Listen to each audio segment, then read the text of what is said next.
Imaginez une amitié si forte qu'elle semblait incassable, une relation bâtie sur des années de complicité.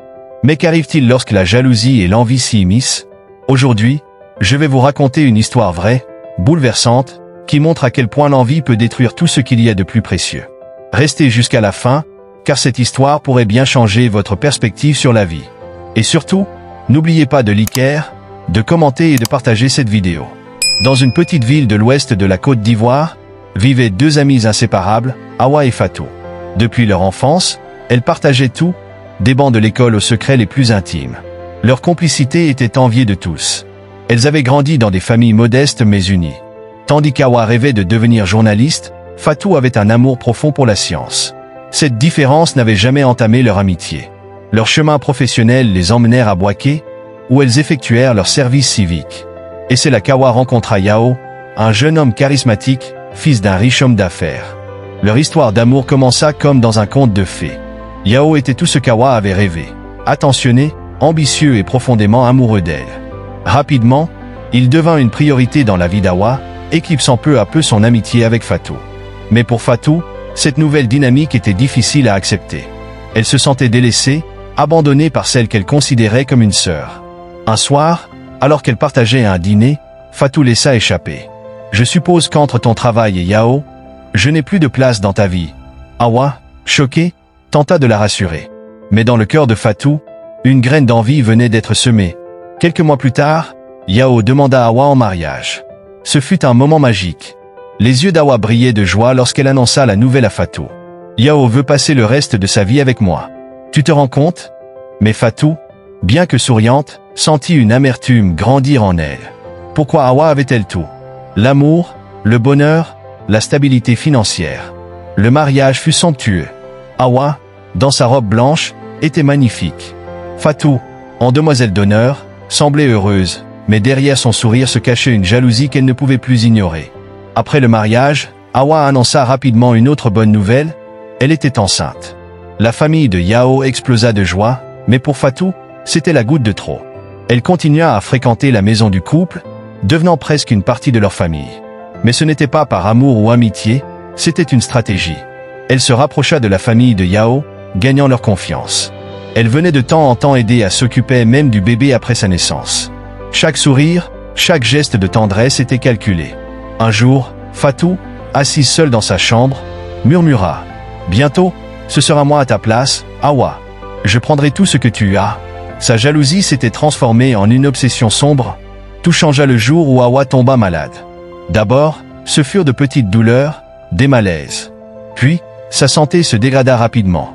Yao, désespéré, consulta les meilleurs médecins. Mais aucun ne pouvait expliquer son état. Hawa, désormais alitée, supplia son mari: « Laisse Fatou rester avec nous. Elle m'aide tellement. » Yao hésita mais accepta. Et ce fut l'erreur fatale. Au départ, elle jouait le rôle de la parfaite amie. Elle préparait les repas, aidait Hawa à se lever, et veillait sur le petit garçon. Mais en coulisses, Fatou commençait à semer des graines de discorde. Elle murmurait parfois à Yao: « Tu fais de ton mieux, mais je vois bien qu'Hawa te reproche de ne pas en faire assez. C'est dur pour elle, mais encore plus pour toi. » Ces paroles, déguisées en compassion, faisaient douter Yao, le rendant de plus en plus distant envers sa femme.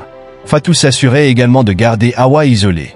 Quand des amis ou des membres de la famille venaient rendre visite, elle les décourageait subtilement. « Hawa est très fatiguée aujourd'hui. Elle a besoin de repos. » Peu à peu, Hawa se retrouvait seule avec Fatou, qui utilisait cette proximité pour s'immiscer davantage dans sa vie. Un jour, alors qu'Hawa tentait de parler à Yao de ses inquiétudes concernant Fatou, cette dernière interrompit brusquement la conversation. « Je vais préparer ton thé, Hawa. Ne t'inquiète pas, repose-toi. » À chaque fois qu'Hawa essayait de se rapprocher de son mari ou de son fils, Fatou s'arrangeait pour être là, prenant doucement sa place dans les cœurs et les esprits de la famille. Fatou ne s'arrêta pas là. Lorsqu'Hawa commença à s'affaiblir davantage, elle lui administrait ses médicaments de façon négligente, prétendant qu'elle savait ce qu'elle faisait. À plusieurs reprises, Hawa sentit que ses forces déclinaient plus rapidement que prévu.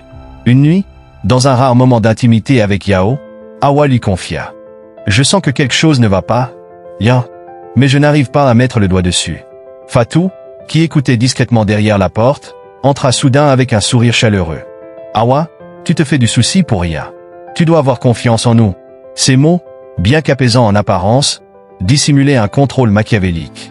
Fatou savait qu'Hawa devenait trop faible pour contester son autorité. Alors qu'Hawa s'accrochait désespérément à la vie, Fatou intensifia ses efforts pour s'approprier son foyer. Elle commença à ranger les affaires d'Hawa sans son consentement, prétextant qu'elle l'aidait à mettre de l'ordre. Elle prenait soin de choisir les vêtements de Yao et de se rendre indispensable auprès de son fils, créant un fossé invisible entre Hawa et sa famille. Le coup de grâce vint lorsqu'Hawa, alité, entendit une conversation entre Fatou et Yao. « Tu es si fort, Yao. Je ne sais pas comment tu fais face à tout ça. Si seulement je pouvais alléger ton fardeau. » Cette proximité naissante entre son mari et Fatou acheva de briser le cœur d'Hawa. Un matin, Hawa s'éteignit paisiblement. Sa mort laissa Yao anéanti, mais ce fut aussi l'ouverture qu'attendait Fatou. Quelques mois après les funérailles, Yao et Fatou franchirent une ligne irréversible. Ils devinrent un couple. Après la mort d'Hawa, Fatou devint l'épouse officielle de Yao. Elle s'installa définitivement dans la maison et devint une figure maternelle pour le fils d'Hawa. Aux yeux des voisins et de la famille, elle avait joué le rôle de la parfaite amie dévouée, et il semblait naturel qu'elle prenne cette place. Mais la réalité était bien différente. Fatou, consumée par l'obsession de tout contrôler, commença à remodeler la maison selon ses goûts. Les photos d'Hawa disparurent peu à peu des murs, remplacées par des portraits de Fatou et Yao. Elle se débarrassa même des objets ayant appartenu à Hawa, affirmant qu'ils rappelaient de mauvais souvenirs. Malgré tout ce qu'elle avait obtenu, Fatou ne ressentait pas la paix ou le bonheur qu'elle espérait. Yao, bien qu'il fût maintenant son époux, ne montrait pas la même passion qu'il avait pour Hawa. Il était souvent distrait, mélancolique, comme s'il cherchait quelque chose qu'il ne pouvait plus avoir. Un soir, Yao, perdu dans ses pensées, murmura « Hawa aurait su quoi faire. Elle me manque ». Ces mots frappèrent Fatou comme un coup de tonnerre.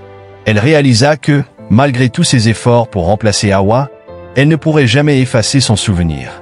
Le fils d'Hawa, bien qu'affectueux envers Fatou, continuait à parler de sa vraie maman, ce qui la remplissait d'un mélange de colère et de culpabilité. Le bonheur illusoire de Fatou commença à s'effriter. Yao, accablé par le poids des souvenirs, devint de plus en plus distant.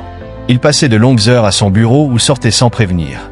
Leur mariage, basé sur une fondation d'opportunisme et de trahison, montra rapidement des fissures. Un jour, Yao découvrit une lettre qu'Hawa avait écrite avant sa mort. Dans cette lettre, elle exprimait son amour pour lui et leur fils, mais elle mentionnait aussi sa profonde gratitude envers Fatou. « Fatou a été comme une sœur pour moi. Si quelque chose m'arrive, je sais qu'elle prendra soin de ma famille comme si c'était la sienne. » Ces mots remplirent Yao de doute. Était-il possible que Fatou ait profité de la situation pour tout orchestrer? L'idée qu'il avait trahi Hawa en tombant dans les bras de Fatou le hantait.